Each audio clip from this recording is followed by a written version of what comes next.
Hello नमस्कार दोस्तों, कैसे हैं? आई होप आप लोग ठीक होंगे। तो चलिए, सेबी का एक और नियम 1 अक्टूबर को आया है और ये नियम क्या कहता है, इस इन सबको जानने से पहले पहले हम इसका डेट देखते हैं। ये जो अप्लाई होगा वो किस डेट में होगा। चलिए, आप हमारे साथ बने रहे, लास्ट तक देखते हैं सेबी का क्या नया रूल है और कितना इफेक्टेड है ट्रेडर के लिए। तो देख लिए, सबसे पहला 7 नंबर रूल में क्या कहता है, ये सब जो अप्लाई होगा वो कब कब होगा। Upfront collection of option premium from buyers फरवरी 1 2025 को होगा। तो दूसरा है removal of calendar separate treatment on the expiry day, ये होगा 1 फरवरी 2025 से। मतलब जितना भी ये रूल आया है, ये सब आपको कहीं ना कहीं, ये लास्ट जो है collector collector size for index derivative, ये जो होगा 20 नवंबर को अप्लाई होगा। तो चलिए, ये जितना चीज है ये आपको 2025 में और ये लास्ट नवंबर के 20 तारीख से ही आपको ये सारा कुछ इम्प्लीमेंटेशन देखने को मिलेगा। चलिए, हम लोग एक एक करके पढ़ते हैं और ये समझते हैं कि सेबी का नया फरमान क्या है ट्रेडरों के लिए और कितना इफेक्टेड है, कितना फायदेमंद है या फिर घाटा है।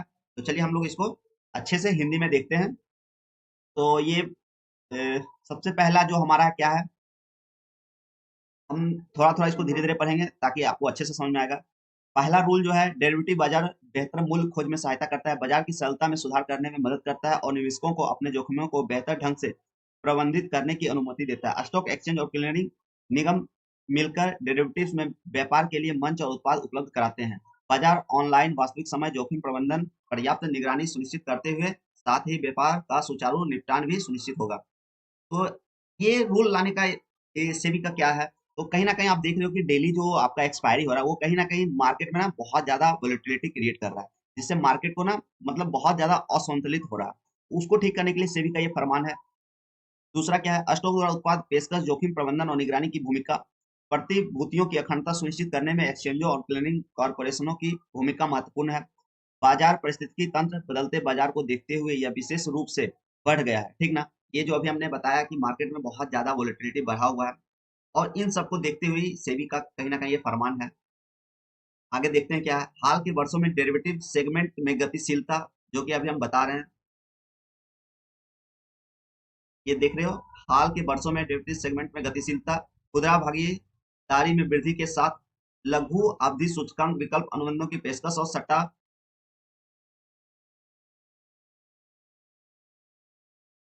सट्टा व्यापार में वृद्धि। मतलब सेबी भी मान गया है कि ये जो डेली एक्सपायरी हो रहा है उसमें कहीं ना कहीं सट्टा बाजार ज्यादा चल रहा है। देख रहे हो ना, यहाँ लिखे हुए, ये हम नहीं बोल रहे, ये हमारा सेबी बता रहा है। तो जिसकी वजह से ये फरमान है।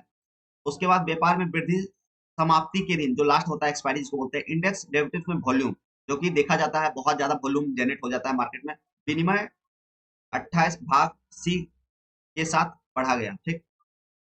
आगे देखते हैं क्या, प्रतिभूति अनुबंध स्टॉक एक्सचेंज की सूची 2, क्लीयरिंग कॉर्पोरेशन विनिमय 2018,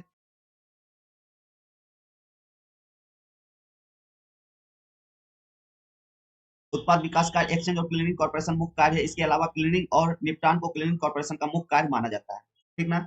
तो ये सारा जो नियम और जो भी सेबी का है वो सारा कुछ कहीं ना कहीं ट्रेडरों के फायदा के लिए ही देखा जा रहा है अभी, क्योंकि हम लोग बहुत ज्यादा इरिटेट हो चुके थे। डेली एक्सपायरी कहीं ना कहीं अब उसमें रोक रोग लगता हुआ दिख रहा है, ठीक। अब आगे देखते हैं क्या है, भारतीय प्रतिभूति विनिमय बोर्ड अधिनियम 1992 अन्य बातों के साथ साथ सेबी को प्रतिभूतियों में निवेशकों के हितों की रक्षा करने और उन्हें बढ़ावा देने का अधिकार दिया गया है। प्रतिभूति बाजार का विकास करना तथा उसे विनिमय करना ऐसे उपायों द्वारा जो इसके लिए उपयुक्त हो, उपयुक्त अधिदेश को प्राप्त करने के लिए एक उपाय जैसा कि इसमें प्रावधान है, ठीक। सेबी अधिनियम का उद्देश्य बाजार को ऐसे उपायों के माध्यम से विनियमित करना है जो स्टॉक एक्सचेंजों के कारोबार को विनियमित करना।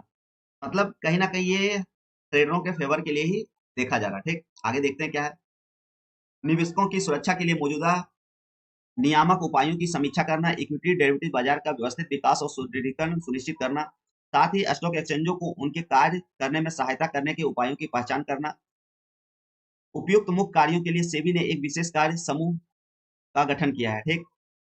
निवेशकों की सुरक्षा और बाजार स्थिरता के लिए उपाय सुझाने के लिए डेरिवेटिव्स पर एक समिति गठित की गई है। तो आगे देखते हैं क्या है,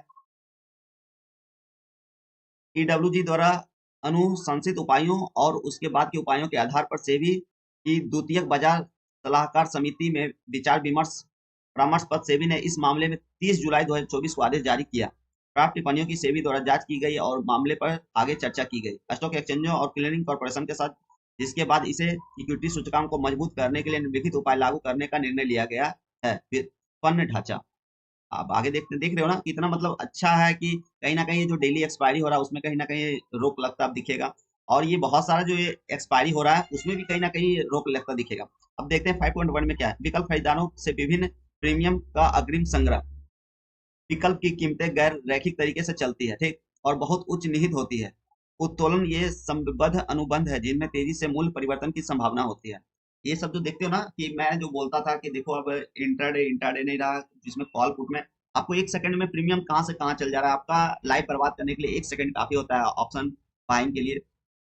तो उसी के लिए ये मार्केट में कहीं न कहीं सेबी को भी ये चीज़ पता चल रहा है, धीरे-धीरे आभास हुआ, जिसकी वजह से ये प्रपत्र लाया गया है। अब आगे देखते हैं क्या है, मूल्य वृद्धि या अपमूल्य, किसी भी अनुसूचित इंट्राडे उत्तोलन से बचने के लिए अंतिम ग्राहक के लिए और किसी भी स्थिति की अनुमति देने के किसी भी अभ्यास को हतोत्साहित करने के लिए अंतिम ग्राहक स्तर पर संपार्श्विक से परे यह निर्णय लिया गया है कि विकल्प खरीदारों से विकल्प प्रीमियम का अग्रिम संग्रह अनिवार्य कर दिया गया है।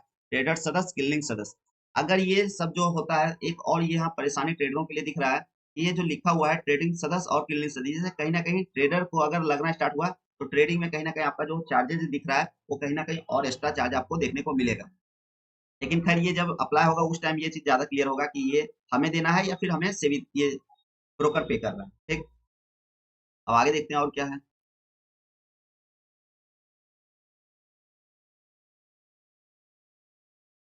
उसके बाद नेक्स्ट है स्टॉक एक्सचेंजों की सेबी मास्टर प्रपत्र के अध्याय 5 का खंड 14.3 और क्लीनिंग कॉर्पोरेशन दिनांक 16 अक्टूबर 2023 टीएम को निर्धारित करता है। प्रारंभिक मार्जिन और चरम हानि मार्जिन को अग्रिम रूप से एकत्रित करें।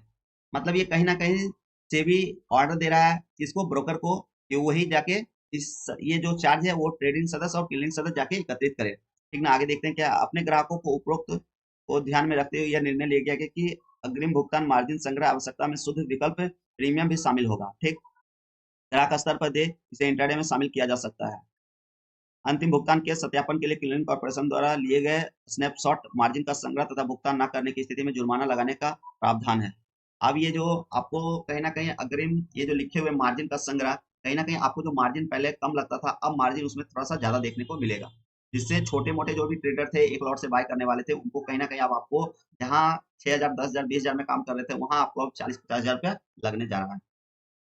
और ये अभी नहीं लगने वाला है, ये कहीं ना कहीं 2025 में देखने को मिलेगा।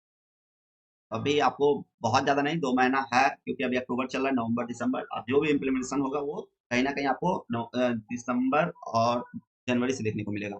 अगला प्रपत्र हम लोग देखते हैं, इसमें क्या, प्राप्ति के दिन कैलेंडर स्प्रेड उपचार को हटाना। अब ये चीज बहुत महत्वपूर्ण होता है, इस पर जरा आप लोग गौर करेंगे। समाप्ति के दिन मतलब लास्ट का जो एक्सपायरी होता था उसमें स्प्रेड उपचार को हटाना, मतलब स्प्रेडशीट जो बनता था कि आप लोग जो अगले एक्सपायरी में कन्वर्ट करके आप लोग जो काम करते थे, प्रॉफिट अर्न करते थे, उसको कहीं ना कहीं यहाँ से भी ये बात कर रहा है। अब देखते हैं इसमें इस 5.2 में क्या है। समाप्ति के दिन महत्वपूर्ण आधार जोखिम देखा जा सकता है, जहां अनुबंध का मूल्य दिन पर समाप्त होने वाले शेयर सामान्य शेयरों के मूल्य से बहुत अलग तरीके से आगे बढ़ सकते हैं। भविष्य में प्राप्त होने वाले अनुबंध अपेक्षाकृत बहुत बड़ी मात्रा को देखते हुए भविष्य के समाप्ति दिनों की तुलना में समाप्ति के दिन देखा गया और बढ़ा हुआ यह जो जोखिम दर्शाता है, इसके आधार पर यह निर्णय लिया गया। जो जो हम लोग क्या करते हैं, जीरो हीरो, कहीं ना कहीं ये जीरो हीरो के बारे में ही बताया गया, क्योंकि लास्ट एक्सपायरी के दिन जो आप देखते थे मार्केट का वॉल्यूम बहुत ज्यादा जनरेट होता था। यह जो जोखिम दर्शाता है उसके आधार पर यह निर्णय लिया गया कि इसका लाभ विभिन्न समाप्ति तिथियों में ऑफसेटिंग स्थिति नहीं होगी। स्प्लिट शीट जो बनता था अब वो कहीं ना कहीं यहाँ खत्म होने की बात हो रही है। उस दिन समाप्त होने वाले अनुबंधों के लिए समाप्ति के दिन उपलब्ध रहे। यह कैलेंडर स्प्लिट ट्रीटमेंट को क्रॉस मार्जिन फ्रेमवर्क के साथ भी संरेखित करेगा। चलिए अब आगे देखते हैं। ये तो बहुत अच्छा बात है भैया, जो जीरो हीरो वाले अब उनको लग जाएगा, क्योंकि अब वो जीरो हीरो कहीं ना कहीं नहीं करते दिखेंगे। अलग अलग समाप्ति तिथियों वाले सह संबंध सूचकांकों पर, जिसमें एक तरह के क्रॉस मार्जिन लाभ प्राप्त होने वाले सह संबंधित वर्षों में से पहले की शुरुआत में पूरी तरह से रद्द कर दिया जाता है सूचकांक। अब ये कहीं ना कहीं पूरी तरह से ये अब इसको हटाने का यहाँ बात चल रहा है। अब देखिए आगे क्या है। समाप्ति के दिन खंड 14.3 में निर्दिष्ट सबसे खराब स्थिति में हानि स्टॉक एक्सचेंज और क्लीयरिंग के लिए सेबी मास्टर सर्कुलर के अध्याय 5 का 16 अक्टूबर 2023 दिनांकित निगमों की गणना अलग से की जाएगी। दिए गए दिन को समाप्त होने वाले अनुबंधों और शेष अनुबंधों के लिए सबसे खराब स्थिति में नुकसान की गणना अलग से की जाती है और इसलिए कैलेंडर अनुबंधों के लिए समाप्ति के दिन प्रसार लाभ उपलब्ध नहीं है। अनुबंधों के लिए अतिरिक्त कैलेंडर स्प्रेड मार्जिन लागू नहीं होगा। अलग से जो आप लोग एक्स्ट्रा जो मतलब अगले दिन का एक्सपायरी जो करते हैं वो अब कहीं ना कहीं यहाँ खत्म होते दिख रहा है। अनुबंधों का अतिरिक्त कैलेंडर स्प्रेड मार्जिन लागू नहीं होगा। ठीक, किसी निश्चित दिन पर समाप्त होने वाली, जैसे कि भारतीय दंड संहिता के आधार 5 के खंड 1.2.5.10 में दर्शाया गया है। उपरोक्त सेबी मास्टर परिपत्र इसके अलावा कैलेंडर स्प्रेड के लिए ELAM। तो आगे देखते हैं। थोड़ा सा ये प्रपत्र लंबा है, थोड़ा सा समय देना पड़ेगा आपको। सोचेंगे 1 मिनट में हो जाएगा, तो ऐसा नहीं है। आगे देखते हैं क्या है। वायदा सौदों परिस्थिति, यदि उनमें से एक चरण उसी दिन समाप्त हो रहा है, ऐसे वायदा स्थितियों को अपसेटिंग के रूप में विचार किए बिना गणना की जानी चाहिए कैलेंडर प्रसार स्थिति। अब आगे देखते हैं। तो ये हम लोग का 5.2 में क्या कहता है, यह स्पष्ट किया जाता है कि कैलेंडर स्प्रेड के लिए मौजूदा मार्जिन गणना स्थिति। हाँ, जो आप लोग को मार्जिन जो लगता था ना, अब वो कहीं ना कहीं यहाँ एक्स्ट्रा मार्जिन आपको देखने को मिलेगा। देख रहे हो ना, जो आप अगले एक्सपायरी में काम करते थे उसमें कहीं ना कहीं अब आपको ये चीज कह रहा है, ये स्पष्ट किया जाता है कि कैलेंडर स्प्रेड के लिए मौजूदा मार्जिन गणना। ठीक, तो उसमें कहीं ना कहीं आपको बढ़ोतरी देखने को मिलेगा। स्थितियां अर्थात सबसे खराब परिदृश्य हानि कैलेंडर स्प्रेड मार्जिन और ELAM कैलेंडर स्प्रेड स्थितियों के लिए अपरिवर्तित रहे, जिसमें अन्य सभी समाप्ति तिथियां शामिल हो। किसी निश्चित दिन समाप्त होने वाले अनुबंधों की तुलना में, उदाहरण के लिए, यदि मासिक समाप्ति 29 तारीख, वर्तमान माह 30 तारीख, अगला माह 31 तारीख, दूसरा माह की होती है, क्रमशः फिर कैलेंडर स्प्रेड स्थितियां जिनमें समाप्त होने वाली स्थितियां शामिल है 29 और 30 या 29 और 31 को कैलेंडर प्रसार उपचार प्रदान नहीं किया जाएगा। अगला जो एक्सपायरी था वो अब आपको प्रदान नहीं किया जाएगा, वो कहीं ना कहीं यहाँ खत्म होने की बात चल रही है। अब आगे देखते हैं क्या है। वर्तमान माह की समाप्ति, हालांकि कैलेंडर स्प्रेड स्थितियां शामिल है 30 तारीख और 31 तारीख को समाप्त होने वाली स्थितियों को 29 तारीख को कैलेंडर स्प्रेड उपचार प्राप्त करना जारी रहेगा। उपयुक्त बातें कैलेंडर स्प्रेड पोजीशन के लिए लागू होगी कि 1 फरवरी 2025 से प्रभावित होगा। ये जितने भी बातें हम लोग पढ़ रहे हैं उसका डेट दिया गया हुआ 1 फरवरी 2025 से। अब आगे हम लोग देखते हैं इसमें क्या है।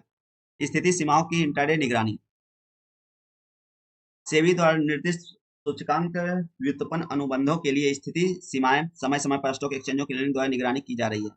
दिन के अंत में नियमों, विशेष रूप से बड़ी मात्रा में समाप्ति के दिन ट्रेडिंग करते समय अनदेखे इंट्राडे पोजीशन की संभावना होती है। दिन के दौरान अनुमेय सीमा से अधिक, स्वीकार सीमा से परे स्थिति निर्माण के उपरोक्त जोखिम को ध्यान में रखते हुए यह निर्णय लिया गया कि इक्विटी इंडेक्स डेरिवेटिव्स के लिए मौजूदा स्थिति सीमाएं अब से एक्सचेंजों द्वारा इंट्राडे पर भी निगरानी रखी जाएगी। जितने भी आप लोग जीरो हीरो वाले हैं सब पर निगरानी अब से भी रखेगा। यह चीज यहाँ आपको 5.3 स्थिति सीमा इंट्राडे निगरानी, ये इसमें आपको लिखा गया है। अब हम लोग आगे देखते हैं। इस परियोजना के लिए स्टॉक एक्सचेंज न्यूनतम 4 स्थिति पर विचार करेंगे। दिन के दौरान स्नैपशॉट की संख्या द्वारा तय किया जा सकता है। संबंधित स्टॉक एक्सचेंज में न्यूनतम 4 स्नैपशॉट के अधीन, मतलब आप जो बहुत ज्यादा ट्रेड करते थे अब उस पर भी कहीं ना कहीं आपको रोक रोक लगने वाला है। हम लोग आगे देखते हैं क्या करता है। दिन शॉर्ट पूर्ण निर्धारित समय के दौरान यादृच्छिक रूप से लिए जाएंगे। उसके बाद 5.3 में कानून के लिए समाप्त समय प्रदान करने के लिए उपाय को, इक्विटी इंट्राडे अनुबंधों के लिए 1 अप्रैल 2025 से इसके अलावा दिन के अंत में उल्लंघन के लिए दंड संरचना का मौजूदा ढांचा इंट्राडे पोजीशन लिमिट के लिए एक्सचेंजों द्वारा पोजीशन लिमिट को बढ़ाया जाएगा, साथ ही उल्लंघन भी। समझ गया ना, आपका जो लिमिट होगा वो कहीं ना कहीं तय किया जाएगा कि आपको कितना ट्रेड करना है। आगे देखते हैं हम लोग। नेक्स्ट क्या है, इंडेक्स डेरिवेटिव्स के अनुबंध का आकार। ये स्टॉक मास्टर सर्कुलर का अध्याय 5, स्टॉक एक्सचेंज क्लियरिंग कॉर्पोरेशन दिनांक 16 अक्टूबर 2023, वही है, सेम है। यहाँ ये चीज हम लोग थोड़ा सा देख लेते हैं। स्टॉक एक्सचेंज क्लियरिंग कॉर्पोरेशन दिनांक 16 अक्टूबर 2023 सूचकांक वायदा और सूचकांक के लिए क्रमशः अनुबंध का आकार निर्धारित करता है। वर्तमान नियम के अनुसार ऐसे अनुबंधों का मूल्य 5 रुपये से 10 रुपये के बीच होना चाहिए। लाख और 10 लाख रुपये, यह सीमा आखिरी बार 2015 में तय की गई थी। तब से व्यापक बाजार मूल्य और कीमतें लगभग 3 गुना बढ़ गई थी। अब ये जो बाजार का मूल्य जहाँ था 5 से 10 रुपये, अब उसको वही जो मतलब पता नहीं, जो आपका जहाँ एक लॉट 15 और 25 का कर दिया गया था, अब उसको कहीं ना कहीं बढ़ाया जा रहा है फिर से। तो उससे आपको बेनिफिट क्या होगा, कहीं ना कहीं आपका जो बहुत ज्यादा छोटे ट्रेडर यहाँ आ रहे थे अब उनका कहीं ना कहीं थोड़ा सा बैन होता दिख रहा है। अब जब ज्यादा पैसे लगेंगे तो डिफिनेट है जिनके पास ज्यादा पैसा होगा वो मार्केट में फिर से काम करेंगे। ओवरऑल अगर मैं थोड़ा सा इसका कंक्लूजन लास्ट में बताऊंगा, अभी थोड़ा सा और बचा हुआ उसको मैं देख लूँ, वो चीज फिर रहेगा। डेप्टिस में निहित जोखिम को देखते हुए यह न्यूनतम अनुबंध आकार, ये सब वही है, कोई बहुत बड़ा चीज नहीं। 20 नवंबर 2024 को शुरू किया जाएगा। ये क्या, यह उपाय सभी सूचकांक व्युत्पन्न पर प्रभावी होगा। ये जो डेट दिया हुआ है, ये कुछ चीजें आपको 20 नवंबर 2024 को ही देखने को मिलेगा और कुछ चीजें आपको 1 फरवरी से देखने को मिलेगा। समाप्ति सूचना व्युत्पन्न, युक्तिकरण, इसको देखते हैं क्या है। इंडेक्स ऑप्शन में एक्सपायरी डेट ट्रेडिंग उस समय जब ऑप्शन प्रीमियम कम काफी हद तक सकता है। विभिन्न स्टॉक एक्सचेंज छोटी अवधि की पेशकश करते सूचकांक विकल्प को समाप्त करने के दिन समाप्त होते हैं। तो ये पर नोट किया गया है कि वहाँ अंतिम समाप्ति के दिन सूचकांक विश्वास सब वही सब चीज है भाई, इसमें कोई बहुत बड़ी चीज समाप्ति के दिन विकल्प दिन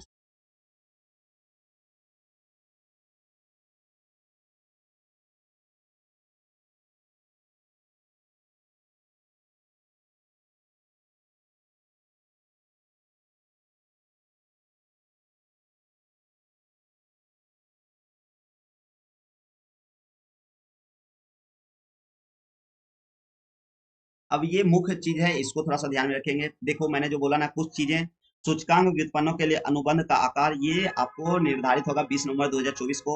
समाप्ति सूचकांक व्युत्पन्नों की युक्तिकरण 20 नवंबर को।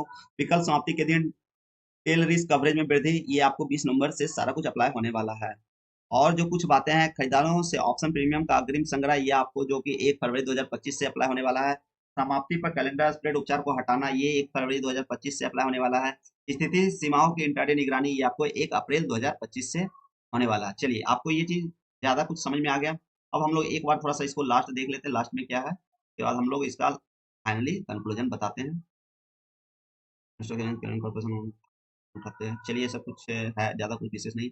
अब हम लोग इसका थोड़ा सा ओवरऑल कंक्लूजन देखते हैं। तो देखो, ये सेबी कुछ भी ले आए, ये बड़े ट्रेडरों के लिए कोई इम्पेक्ट नहीं डालता है भाई। ये जितना भी रूल रेगुलेशन कुछ भी आएगा, ये छोटे ट्रेडरों के लिए आएगा।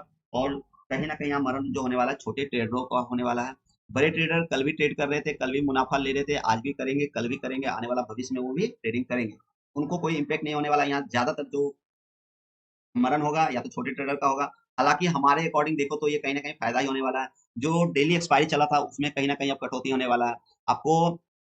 अब सारा सिर्फ अभी यहाँ दो ही एक्सपायरी चलेंगे। अभी सेंसेक्स का एक्सपायरी होने वाला है और बैंक निफ्टी का।